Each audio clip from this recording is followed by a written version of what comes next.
Alhamdulillah alladhi anzala ala 'abdihi al-kitaba wa lam yaj'al lahu 'iwaja. Ashhadu an la ilaha illallah wahdahu la sharika lahul wahidul qahhar. Wa ashhadu anna Muhammadan 'abduhu wa rasuluhu sayyidul akhyar.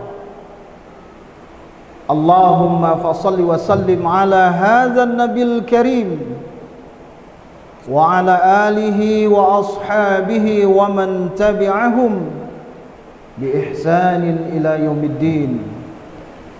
Amma ba'du fa ya ibadallah, usikum wa iyaya bitaqallahi faqad fazal muttaqun. Qala Allah Ta'ala fil Qur'anil Karim, a'udzu billahi minasy syaithanir rajim. Bismillahirrahmanirrahim. Ya ayyuhalladzina amanu taqullaha haqqa tuqatih wa la tamutunna illa wa antum muslimun. Wa qala aidan, ya ayyuhalladzina amanu taqullaha wal tanzur nafsum ma qaddamat lighad wattaqullaha innallaha khabirum bima ta'malun. Shadaqallahul azim. Ma'asyiral muslimin, ikhwani fid din, rahimakumullah. Jamaah sidang Jumat yang mudah-mudahan selalu dimuliakan dan diberkahi oleh Allah Subhanahu wa taala. Di awal khutbah, khatib berwasiat kepada diri khatib dan jemaah sekalian, marilah kita untuk senantiasa meningkatkan kualitas, kuantitas amal ibadah kita kepada Allah Subhanahu wa taala. Kualitas keimanan dan ketakwaan kita kepada Allah Subhanahu wa taala. Karena sesungguhnya iman itu kadangkala naik dan kadangkala turun.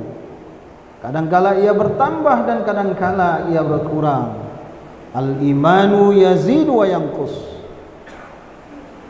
Al-imanu yazidu bit-ta'ah. Sesungguhnya iman itu akan bertambah ketika kita dalam keadaan ketaatan kepada Allah Subhanahu wa taala. Wa yanqusu bil ma'siyah. Dan sesungguhnya iman kita itu akan berkurang ketika kita dalam keadaan maksiat kepada Allah Subhanahu wa taala, atau mungkin tak beriman kepada Allah Subhanahu wa taala. Maka melalui mimbar ini khatib mengajak kepada kita semua, marilah kita tetap istiqamah di dalam menjalankan apa yang telah Allah titahkan melalui khitab-khitabnya yang terkandung di dalam kitab suci Al-Quran, dan sebagaimana yang dijelaskan melalui sunnah Rasulullah Muhammad sallallahu alaihi wasallam. Mudah-mudahan kita yang hadir pada Jumat yang penuh dengan keberkahan ini merupakan bahagian daripada hamba-hamba Allah yang senantiasa mendapatkan keberkahan di dalam hidup, kesejahteraan di dalam hidup, baik di dunia maupun di akhirat kelak. Amin ya rabbal alamin. Tanpa mengurangi rasa hormat khatib kepada jamaah sekalian, izinkan khatib menyampaikan khutbah pada siang Jumat ini dengan judul Islam Solusi Mengatasi Pangan. Khatib sudah menyusun hal-hal yang ingin disampaikan di dalam khutbah singkat ini secara konseptual. Ikhwani fiddin rahimakumullah. Beberapa pekan ini kita mengalami krisis yang melanda kita semua. Tidak hanya di kalangan atas, tapi juga kalangan menengah ataupun kalangan bawah, wabil khusus menengah ke bawah. Krisis minyak goreng melanda tanah air kita. Istri kita, ibu-ibu kita, saudari-saudari kita kebingungan mencari minyak goreng. Bukan untuk meminta-minta, tetapi sebenarnya adalah untuk membeli. Kalaupun ada, ternyata mereka harus antrian. Bahkan sebenarnya di dalam pemberitaan kita dengar dan kita lihat ada yang meninggal saat antrian panjang tersebut. Apa ucapan yang kita lihat atas fenomena ini? Tentu adalah kita meminta ampunan kepada Allah Subhanahu wa taala. Astaghfirullahalazim. Ikhwani fi din rahimakumullah. Belum lagi masalah ini selesai, harga-harga kebutuhan pokok merangkak naik, padahal ekonomi kita lagi menurun. Badai COVID-19 telah melahirkan krisis ekonomi. Mungkin bagi mereka yang kaya raya tak terasa, tetapi bagi kita yang rakyat biasa, ekonomi keluarga semakin berat. Hadirin jamaah Jumat rahimakumullah, ibarat satu pepatah, kita ini bak anak ayam mati di lumbung padi. Pasalnya, negeri ini termasuk pemasok produk sawit terbesar di dunia. Coba kita bayangkan, dari ujung Pulau Sumatera sampai ujung Pulau Sumatera kembali, dari Aceh sampai ke Lampung. Kita coba lihat, kebun apa yang banyak, tanaman apa sebenarnya yang banyak ditanam oleh penduduk negeri ini? Tentu adalah jawabannya kebun sawit, pohon sawit. Ternyata kenapa pertanyaannya, kenapa krisis minyak goreng di negeri ini, di Pulau Sumatera ini, bahkan seluruh Indonesia mengalami krisis minyak goreng?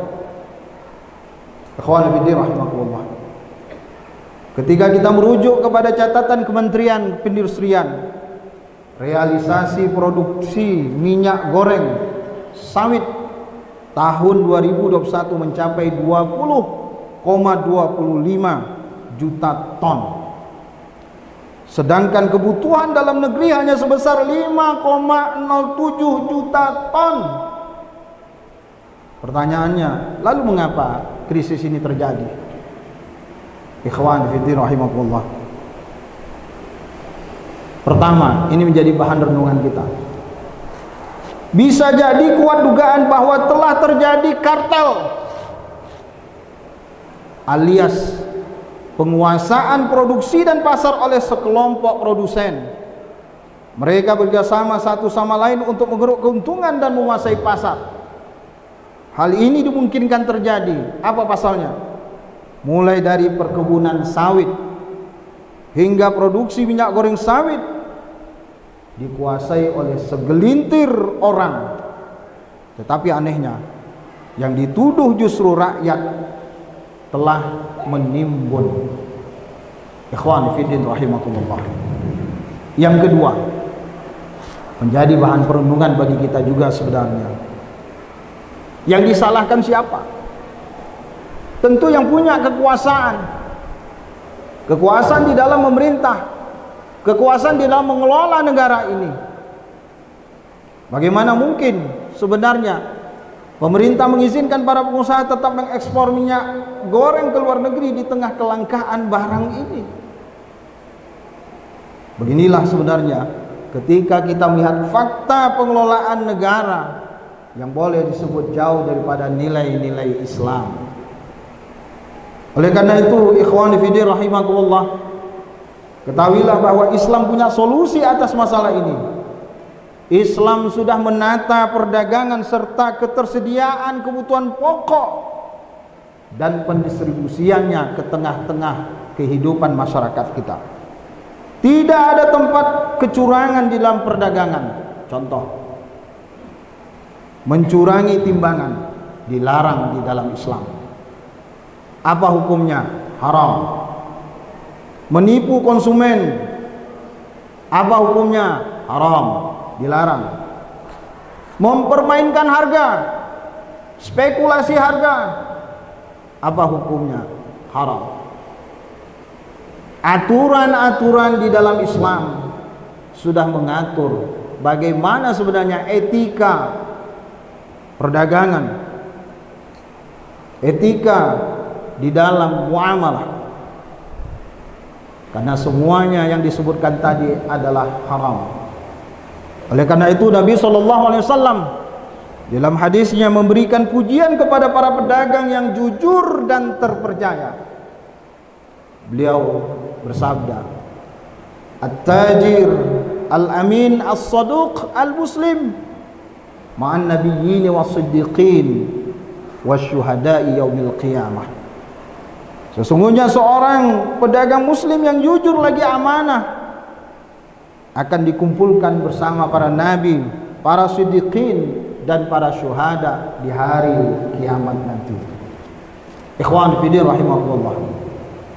Di antara praktek perdagangan yang terlarang menurut Islam adalah menimbun komoditas perdagangan agar harga meroket, agar harga melambung sehingga menguntungkan produsen dan para pedagang. Nabi SAW bersabda, "Man ihtakara 'alal muslimina ta'amahum darabahu Allahu bil iflas au bidzudam." Siapa yang melakukan menimbun makanan terhadap kaum muslim, maka Allah akan menimpakan kepada dirinya kebangkrutan ataupun kusta. Hadis riwayat Imam Ahmad. Ikhwan fillah rahimakumullah. Akan tetapi itu tidak berlaku dalam hal menyimpan stok makanan termasuk minyak goreng untuk keperluan rumah tangga kita atau untuk bahan baku usaha seperti yang dilakukan oleh pedagang makanan. Itu juga bukan termasuk penimbunan yang dilarang. Dalam hadis riwayat Imam Bukhari dan Muslim diriwayatkan bahwa Rasulullah SAW pernah menyimpan bahan makanan pokok untuk kebutuhan keluarganya selama setahun. Ikhwan fillah rahimakumullah. Maka praktik monopoli pasar termasuk kartel adalah perdagangan yang diharamkan di dalam Islam. Sebab hanya para pengusaha yang untung. Sebaliknya rakyat tak punya pilihan kecuali harus membeli dengan harga yang cukup tinggi. Apakah ini kezoliman? Ya, ini adalah kezoliman yang nyata pada hari ini yang kita lihat. Nabi SAW memperingatkan para pelaku kartel dan monopoli pasar dengan ancaman yang keras. Rasulullah SAW bersabda, "Man dakhala fi syai'in min as'aril muslimin liyughliyahu 'alaihim kana haqqan 'ala Allah ay yakdifahu fi mut'am minan nari yaumil qiyamah." Siapa saja yang mempengaruhi harga bahan makanan kaum muslimin sehingga menjadi mahal, merupakan hak Allah untuk menempatkan dirinya ke dalam tempat yang besar di neraka nanti pada hari kiamat. Hadis riwayat Abu Daud dan Ahmad. Oleh karena itu, kaum muslimin sidang jemaah yang berbahagia, dalam pandangan Islam, negara hari ini tidak boleh kalah oleh para pemilik kartel ini. Negara harus memberangus praktek kartel dan monopoli perdagangan.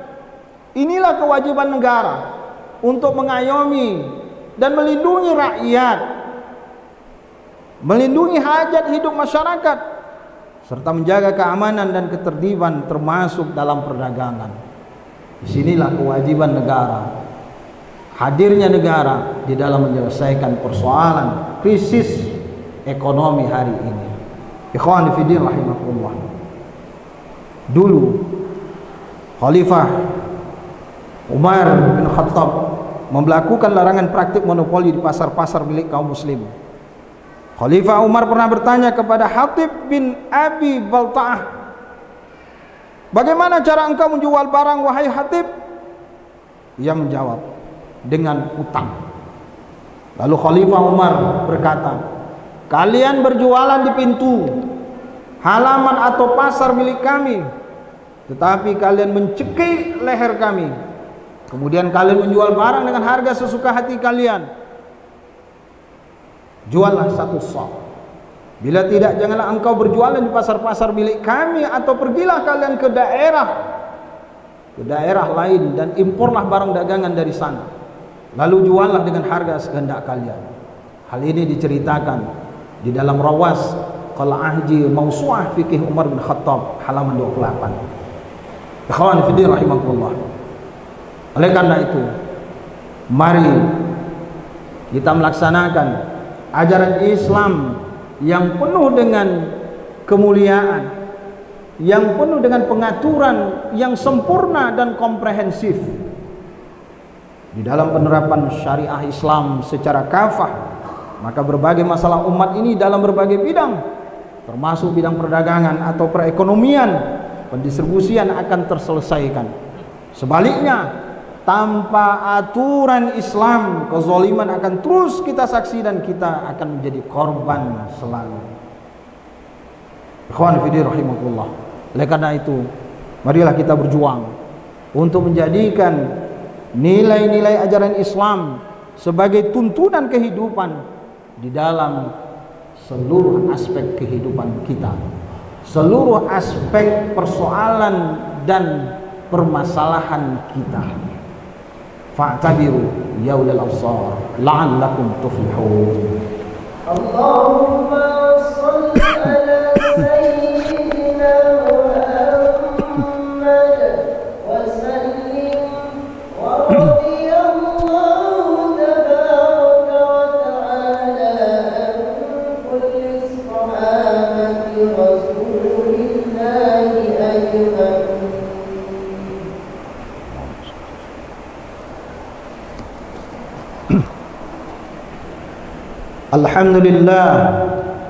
Alhamdulillahilladzi arsala rasulahu bil huda wa dinil haqq liyuzhirahu 'ala ad-din kullihi wa kafaa billahi shahida.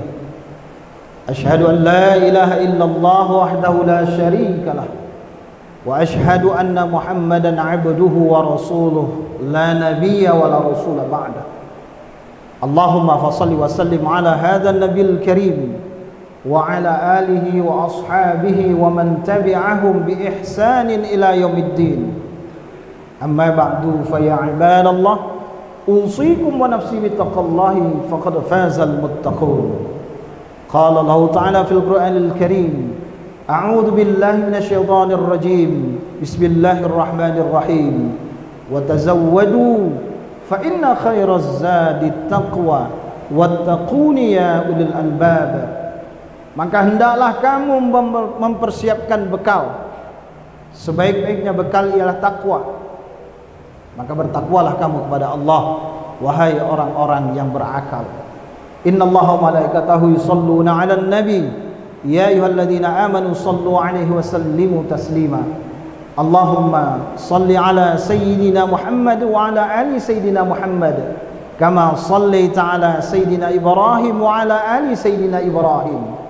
وبارك على سيدنا محمد وعلى آل سيدنا محمد كما باركت على سيدنا إبراهيم وعلى آل سيدنا إبراهيم في العالمين إنك حميد مجيد. اللهم اغفر للمسلمين والمسلمات والمؤمنين والمؤمنات الأحياء منهم والأموات إنك سميع قريب مجيب الدعوات ويا قاضي الحاجات. اللهم إنا نسألك من الخير كله عاجله وآجله ما علمنا منه وما لم نعلم ونعوذ بك من الشر كله عاجله وآجله ما علمنا منه وما لم نعلم. اللهم لا تدع لنا ذنبا إلا غفرته ولا هما إلا فرجته ولا دينا إلا قضيته ولا عيبا إلا سترته ولا ميتا إلا رحمته ولا مسافرا إلا وصلته ولا حاجة من حوائج الدنيا والآخرة إلا قضيتها يا أرحم الراحمين. ربنا آتنا في الدنيا حسنة وفي الآخرة حسنة وقنا عذاب النار. عباد الله، إن الله يأمر بالعدل والإحسان وإيتاء ذي القربى وينهى عن الفحشاء والمنكر والبغي يعظكم لعلكم تذكرون ولذكر الله أكبر. أقم الصلاة.